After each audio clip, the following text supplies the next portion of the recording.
Bună dragilor! Bine ați revenit pe canalul meu. Numele meu este Maria, iar în videoclipul de astăzi am să prezint toate lecturile citite de mine luna aprilie. Am avut parte de o lună chiar bună, mai bună decât luna trecută, pentru că de data aceasta am citit 8 cărți. După cum probabil știți dacă v-ați uitat la videoclipul de luna trecută, în martie am citit 6 cărți, iar acum am citit 8, ceea ce înseamnă că m-am descurcat mult mai bine și probabil și datorită vacanței am reușit să citesc mai mult, iar cărțile pe care le-am citit chiar au fost foarte bune și sunt foarte încântată, pentru că mi-a plăcut super mult și abia aștept să vi le arăt chiar acum pe toate. Înainte să începem, vreau să vă spun că mi-am refăcut Instagramul care este adresat vouă și puteți să-mi dați aici un follow dacă vreți să vedeți în timp real ceea ce citesc și să vorbim pentru a ne schimba părerile despre cărți și pentru mai multe recomandări suplimentare. Luna aprilie a început într-un mod foarte pozitiv pentru că am reușit să termin Imperiul Furtunilor scrisă de Sarah J. Maas. Bineînțeles că nu pot să vă povestesc acum foarte multe despre ceea ce se întâmplă în acest volum, pentru că este al 5-lea din seria Tronul de Cleștar și dacă v-aș povesti ce se întâmplă, atunci probabil o să vă dau spoilere din cărțile trecute. Însă, vorbind în general, mi-a plăcut foarte mult și sunt mulțumită că am reușit să-l termin, pentru că am încercat să citesc această carte de 2 ori. Am început-o prima dată anul trecut și am citit undeva la 80 de pagini, iar apoi m-am lăsat pentru că, nu știu, probabil pentru că citisem cărțile din această serie una după alta și m-am plictisit pentru că pur și simplu le-am citit cursiv și aveam nevoie de ceva nou. Pe lângă această încercare de care tocmai ce v-am spus, am mai încercat încă o dată, cred că acum 6 luni probabil, și din nou n-am putut să termin cartea, deci da. Dar, din fericire, acum am reușit și sunt foarte mulțumită, pentru că dacă aș fi renunțat, aș fi regretat probabil mult mai târziu, pentru că îmi place foarte mult seria Tronul de Cleștar, iar acum mai am doar 2 volume și o să termin și chiar sunt foarte entuziasmată pentru că sunt foarte curioasă. Această carte s-a terminat într-un suspans extraordinar de mare și acum, vorbind despre părerea mea despre volumul 5 din Tronul de Cleștar, pot să spun că am o părere foarte bună. Adică, cred că este cartea a doua din topul cărților mele preferate din seria Tronul de Cleștar. Volumul al 3-lea mi-a plăcut cel mai mult până acum, iar acesta a fost pe locul 2. Chiar a fost foarte aventuroasă, a avut de toate și mi-a plăcut foarte mult. Adică, sincer, autoarea aceasta chiar știe cum să se joace cu inimile noastre și știe cum să ne facă să avem atâtea emoții. Din câte mi-aduc aminte, i-am oferit 5 steluțe pe Goodreads pentru că a meritat din plin, adică chiar a fost o carte extrem de palpitantă și am simțit că am fost într-o aventură cu toate personajele și chiar am trăit foarte multe emoții și am avut foarte multe palpitații pe tot parcursul cărții, pentru că volumul acesta a fost plin de întâmplări super periculoase. În continuare, am citit volumul 2 și volumul 3 din seria Făpturile Văzduhului și vă prezint aceste 2 cărți împreună pentru că, după cum am spus, fac parte din aceeași serie și am să vorbesc despre amândouă împreună pentru că sunt foarte bune. Cărțile acestea, v-am spus, sunt recitite, le-am citit anul trecut, cred că tot prin aceeași perioadă și mi-a plăcut la fel de mult cum mi-a plăcut și prima dată atunci când le-am citit. Cu cea mai mare sinceritate vă spun că aceste 2 volume sunt mult mai bune decât primul, pentru că aventura este mult mai mare și se întâmplă mult mai multe lucruri. În primul volum ne sunt prezentate personajele și ne este prezentată lumea aceasta frumoasă în care se petrece întreaga acțiune, iar în aceste 2 cărți, deci avem atât de multă trădare și întâmplări care sunt atât de neașteptate, întorsături de situație și mi-a plăcut pentru că sunt și mici momente în care vedem legătura dintre Jude și Cardan. Știți că îmi place foarte mult de ei doi. Totuși, nu vreau să vă dezamăgesc atunci când o să încercați să citiți aceste cărți și probabil o să vă așteptați să vedeți romance pe lângă povestea fantasy. Vreau să menționez neapărat că în această serie, în Făpturile Văzduhului, nu prea este romance, adică foarte puțin autoarea ne prezintă ceea ce se întâmplă între personaje. Da, ne arată în general cam cum ar sta situația și cine ar fi cu cine, dar nu ne dă foarte multe detalii și nu ne spune despre ce sentimente au acestea în mod deosebit. Însă, cu toate că mie îmi place foarte mult și romansul, chiar dacă nu s-a aflat într-o măsură foarte mare în aceste cărți, mie tot mi-a plăcut foarte mult și chiar se merită super, super tare să citiți și voi aceste cărți, pentru că sunt foarte, foarte frumoase. Adică, v-am spus, vă fac să vă imaginați foarte multe lucruri și, bineînțeles, că ajungeți să îndrăgiți personajele și probabil o să vă și regăsiți în multe dintre ele, pentru că o să vedeți. De fapt, nu vreau să vă spun, dacă v-aș spune cum ar fi fiecare personaj, aș trăda o mică informație despre caracterul lor și așa probabil v-aș da spoilere, dar totuși citiți seria Făpturile Văzduhului pentru că e foarte bună și vă recomand din tot sufletul. Și am uitat să menționez că ambele cărți au primit de la mine câte 5 steluțe pe Goodreads. După ce am citit cărțile pe care tocmai ce vi le-am prezentat, am rămas în această atmosferă fantasy din lumea creată de Holly Black și am citit al 4-lea volum. Cât de cât pot să spun că este al 4-lea volum, pentru că de fapt este o novelă despre cum a ajuns regele din Elfhame să urască poveștile. Este vorba despre Cardan și ne sunt prezentate foarte multe informații suplimentare despre povestea pe care am citit-o în cele 3 volume din Prințul Nemilos. La începutul cărții avem câteva secvențe dinainte ca Jude și Cardan să se cunoască. Avem câteva părți pe care le știam deja din cărțile adevărate ale seriei, dar data aceasta sunt scrise din perspectiva lui Cardan și mai avem și anumite secvențe care ne prezintă ce s-a întâmplat după terminarea volumului al 3-lea. Bineînțeles, această carte a fost un pic mai fadă, normal, pentru că nu a fost scrisă în aceeași manieră cum au fost scrise celelalte 3. Este o novelă, conține povești scurte, nu ne sunt prezentate foarte multe detalii, dar totuși fără această carte nu am ști atât de multe cât ar trebui să știm despre tot ceea ce înseamnă lumea creată de Holly Black. Prin intermediul acestei cărți aflăm mult mai multe despre personaje și așa ne familiarizăm mult mai bine cu ele.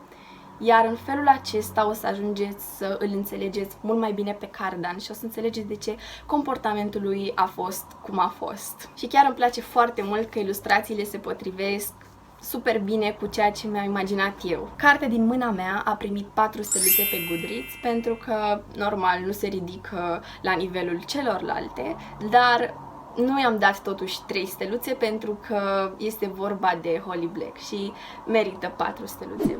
A 5-a carte pe care am citit-o în luna aprilie a fost Roșu, Alb, Sânge Albastru și în sfârșit am citit această carte. Deci nu vă imaginați, în momentul în care eu intru pe TikTok, videoclipurile pe care le văd eu, absolut toate, conțin această carte și am fost foarte curioasă să văd de ce face lumea atâta tam-tam și de ce toată lumea vorbește despre ea. Acum am citit-o, pot să-mi dau cu părerea despre ea, sunt foarte împăcată pentru că acum nu mai sunt în ceață și nu mai sunt confuzat atunci când alții aduc în discuție această carte. În ea este vorba despre Alex, care este fiul președintei Statelor Unite, și despre Henry, care este prințul Angliei. Acțiunea începe atunci când cei doi sunt la nunta fratelui lui Henry, iar acolo se întâmplă ceva destul de neplăcut, adică aceștia ajung să își spună niște vorbe grele pentru că ei nu prea se suportau. Adică Alex a avut mereu o problemă cu Henry și nu l-a suportat, în fine, detalii. Iar atunci când sunt la nuntă, după cum am spus, ajung să se certe și se implică într-o bătaie, iar astfel ajung pe coperțile revistelor și se află în foarte multe reportaje și toată această publicitate negativă nu aduce nimic bun nimănui. Așa că cei doi sunt obligați să petreacă un weekend împreună pentru a face poze, a se duce la interviuri și a arăta lumii că ei doi se înțeleg, când de fapt ambii se urăsc în secret. Prin intermediul acelui weekend în care cei doi petrec timp împreună, își dau seama că totuși și-au făcut o părere relativ greșită unul despre celălalt, cu toate că în acel weekend nu au avut destul de mult timp în care să se cunoască foarte bine unul cu celălalt și să își creeze o părere propriu-zisă, însă aceștia păstrează legătura și vedem cum ei se apropie din ce în ce mai mult. Însă, unul dintre ei, nu o să vă spun, începe să facă pași înainte și să-i transmită semnale celuilalt și astfel cei doi încep să se placă. De aici povestea se întâmplă foarte rapid. O să vedeți că toată acțiunea se petrece pe parcursul unui an și toate evenimentele se întâmplă foarte, foarte rapid. Îmi place că autoarea nu a zăbovit asupra unor subiecte nesemnificative și chiar a trecut la subiect, ne-a spus tot ceea ce am avut nevoie să știm și chiar a fost foarte frumoasă povestea de dragoste între cei doi, pentru că a fost foarte drăguță și a fost o carte foarte plăcută pentru a o citi. Mi se pare o lectură foarte bună de citit vara, adică o să vă placă, o să vedeți că este vorba despre călătorie și din cauza faptului că unul se află în America și unul se află în Anglia, o să vedeți că călătoresc extrem de mult. De asta mi-a dat mie un vibe de vacanță și un vibe de vară. Cu toate că mi-a plăcut foarte mult, am rămas un pic dezamăgită la final pentru că am spus, stai, asta a fost tot? Adică după cum am văzut pe internet și pe TikTok, pe YouTube, peste tot, toată lumea i-a acordat 5 steluțe. Însă eu i-am acordat doar 4 steluțe, pentru că am simțit că totuși a fost mult mai bună decât cărțile Young Adult în general, dar aceasta nu a fost atât de extraordinară încât să-i dau 5 steluțe. Mi-a plăcut, a fost foarte frumoasă, o recomand. Toate cărțile cu 4 steluțe o să le recomand, doar că nu a fost una de 5 steluțe și de asta am rămas puțin dezamăgită pentru că mă așteptam la puțin mai mult. Însă, dacă ignorăm acest fapt, eu vă spun să o citiți și probabil o să ajungeți să o placeți, dacă nu chiar mai mult decât mi-a plăcut mie, cine știe, așa că încercați să citiți. A 6-a carte citită luna aceasta a fost Vraja corbilor, scrisă de Margaret Rogerson. O carte drăguțică, dar de la care mă așteptam la mai mult, pentru că am văzut-o la toată lumea și toată lumea vorba despre ea, o posta la story, bine, probabil o posta pentru că are o copertă superbă, ăsta e adevărul. Dar totuși, m-am așteptat la mult mai mult. Am avut impresia că autoarea s-a inspirat foarte mult din Prințul Nemilos, scrisă de Holly Black. Lumile din aceste două cărți au fost relativ la fel și, după cum și-a imaginat creierul meu, am avut impresia că personajele din această carte se află în aceeași lume din Prințul Nemilos, doar că undeva foarte departe, undeva unde nu s-au întâlnit niciodată cu Jude și Cardan, dar totuși sunt undeva pe acolo. Pentru că mi s-a părut că regulile au fost cam la fel, puterile erau la fel, oamenii care se sperie de spiriduși și care sunt luați pentru talentele lor, în fine, nu au fost chiar la fel, dar totuși mi s-a părut foarte semănătoare, deci probabil că această autoare s-a inspirat de la Holly Black, nu știu, probabil, n-avem de unde să știm, însă acțiunea a fost destul de plictisitoare în primele, nu știu, stați să mă uit, cred că 150 de pagini, pentru că acum stați, o să vă povestesc ce se întâmplă și o să vă spun unde mi s-a părut mie plictisitoare. Deci aici este vorba despre Isobel, o fată foarte talentată care știe să picteze. Iar făpturile nemuritoare, adică elfii, sunt foarte fascinați de ceea ce pot să facă oamenii și plus că în această carte se pare că făpturile nemuritoare nu pot să facă mai nimic din ceea ce fac oamenii, adică nu pot să picteze, nu pot să gătească, nu pot să croiască rochii, efectiv nimic din ceea ce înseamnă talente sau chiar și lucruri banale, cum ar fi chestiile pentru supraviețuire, adică maxim pot să vâneze, dar nu pot să gătească carnea pe care o vânează, ceea ce mi se pare foarte ciudat și îmi pare foarte rău de ei. Revenind la subiect, Isobel, după cum am spus, este foarte talentată la pictură și într-o zi Rook, care este prințul toamnei, ajunge la Isobel, iar aceasta îi pictează un tablou, după cum se pricepea cel mai bine, însă atunci când aceasta i-a pictat tabloul, a făcut-o într-un fel mult mai diferit față de cum trebuia să o facă, i-a pictat tristețea în ochi. Toată fața lui a fost normală, doar că în ochi se vedea tristețea, iar atunci când acest elf a ajuns cu pictura la palatul lui, în regatul lui, se pare că lumea a observat și toată lumea a fost foarte furioasă, inclusiv prințul, și a fost nevoit să o ia pe Isobel și să o ducă la judecată, pentru că acest fapt este unul de trădare. Și aici m-am plictisit foarte tare, pentru că avem un drum extrem de lung atunci când Rook o ia pe Isobel și o duce prin pădure și merg atât de mult prin pădure și se întâmplă atât de multe chestii foarte plictisitoare. Nu știu, îmi pare rău că spun asta, dar totuși sunt sinceră și probabil asta contează. Adică, nu știu, au stat foarte mult acolo, nu s-a întâmplat mare lucru, s-au dus până undeva doar ca să se întoarcă pe același drum pe care au venit și lucrurile dintre personaje s-au derulat foarte repede. Adică, pe un drum atât de scurt, ei doi au ajuns să se iubească, dar atât de tare încât să sfideze toate regulile întregii lor comunități. Asta mi s-a părut destul de ciudat și la nelocul lui, pentru că totuși nu a fost atât de mult timp. Cum au reușit să facă acest lucru? Pe lângă faptul că a fost această călătorie imensă din punctul meu de vedere, pentru că parcă nu se mai termina, acțiunea care mi-a plăcut s-a petrecut atunci când cei doi ajung pe tărâmul primăverii. A fost drăguță, chiar mi-a plăcut acolo, m-am simțit destul de bine. Și pentru că mi-a plăcut ceea ce s-a întâmplat acolo și mai spre finalul cărții chiar a fost foarte multă aventură și de asta zic că mi-a plăcut, i-am oferit 3 steluțe, pentru că dacă nu era ceea ce se întâmpla în Regatul Primăverii și partea de final, i-aș fi dat 2 steluțe. Dar totuși i-am dat 3 steluțe și probabil o să-mi placă mult mai mult Vraja Spinilor decât această carte, pentru că este a doua carte scrisă de această autoare și mă gândesc că s-a mai perfecționat între timp și stilul ei a devenit mult mai bun și astfel o să mă țină în priză. Chiar sper să fie așa. Ultimele 2 cărți citite de mine în luna aprilie au fost aceste 2 volume din Alexandre. Probabil așa se pronunță, nu sunt sigură.